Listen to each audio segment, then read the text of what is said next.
사람이 어려운 문제를 만나면 왜 걱정, 근심을 하는지 아십니까?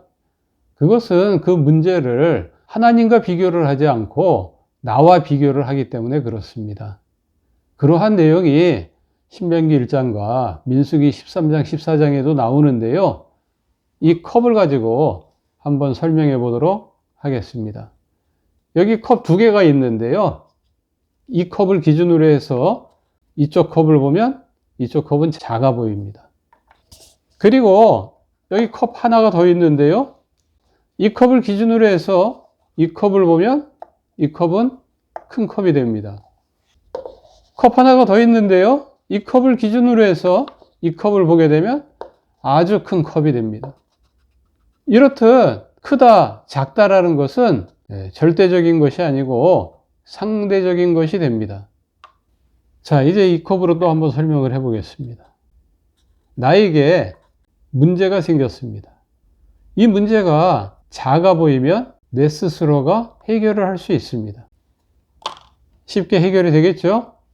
근데 그 문제가 커 보이면 내 힘으로 해결이 안 되죠?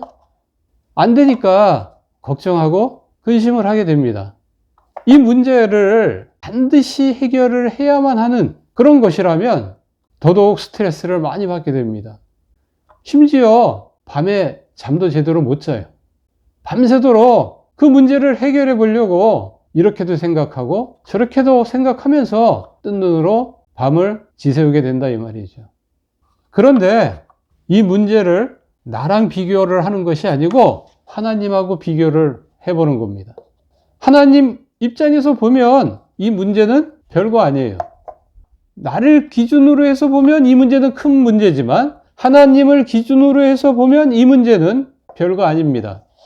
하나님이 쉽게 해결을 할 수 있는 그런 문제입니다. 하나님은 나에게 복을 주기를 원합니다. 나에게 은혜를 베풀고 평강을 베풀기를 원하시는 분이십니다.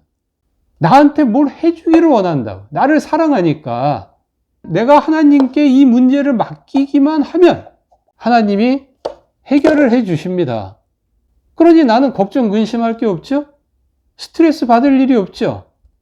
밤을 지새울 이유가 없다 이 말입니다. 편안하게 잠들 수 있어요.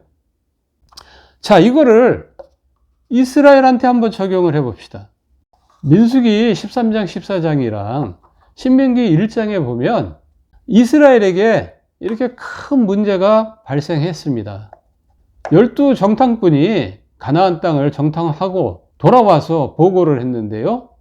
그 가나안 땅의 성읍은 크고 성곽은 하늘에 닿았고 거기 사는 사람들은 아낙 자손이어가지고 거인들이다.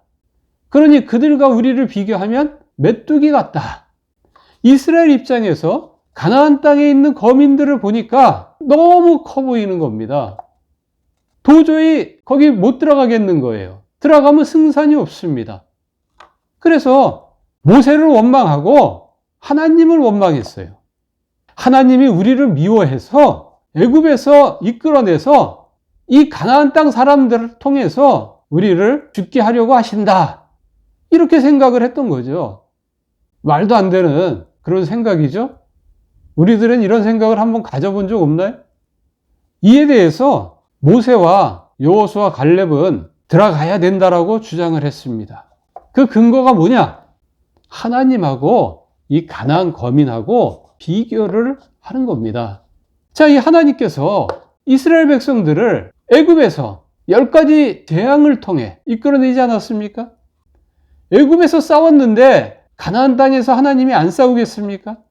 이스라엘 입장에서 보면 가나안 족속하고 비교를 하니까 자신들이 메뚜기 같은데 하나님하고 비교를 하면 가나안 족속이 메뚜기가 되는 겁니다.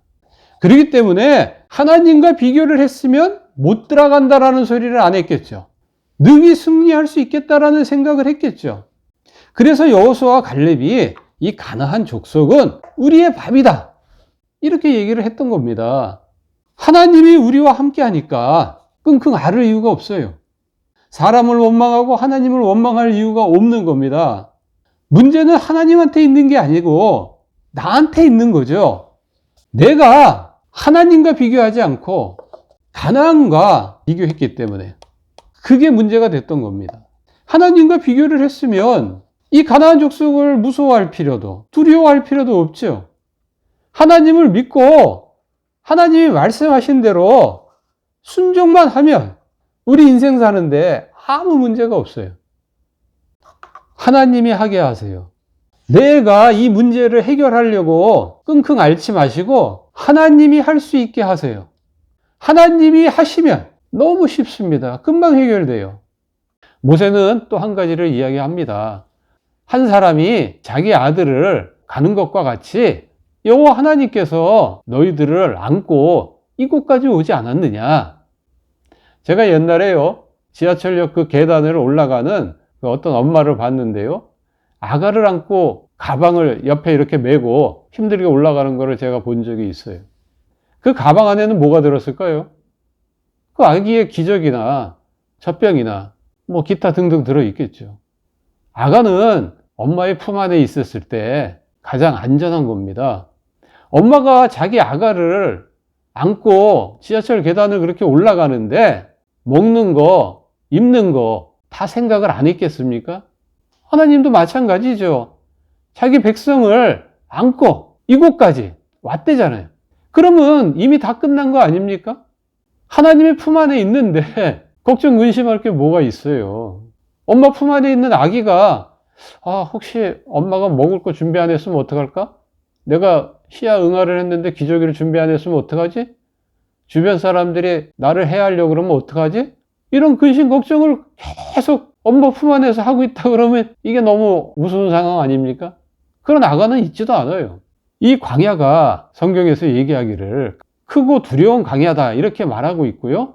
뱀과 정갈이 사는 곳이다 이렇게 얘기하고 있어요.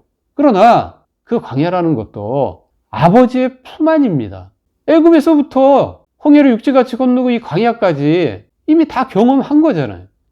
여러분 마태마가 누가 3복음서에 보면 갈릴리 바다의 그 광풍을 잠잠케 하시는 예수님에 대한 기록이 나옵니다.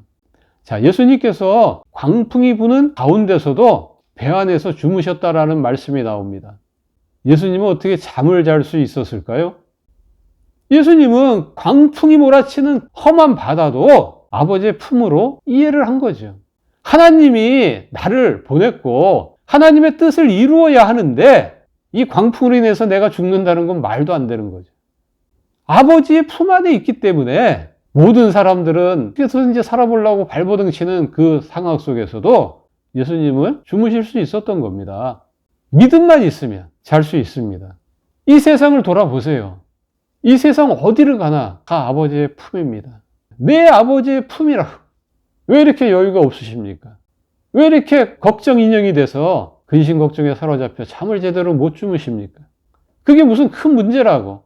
하나님이 볼 때는 아무것도 아닌데 다 안심하고 잠들 수 있는 문제인데 어떻게 보면은 하나님의 문제인데 내 문제인 양 내가 끙끙 앓고 있으니까 하나님 보시기에는 안타까운 거죠. 여러분, 평안한 그런 삶을 사시기를 주의 이름으로 축원합니다.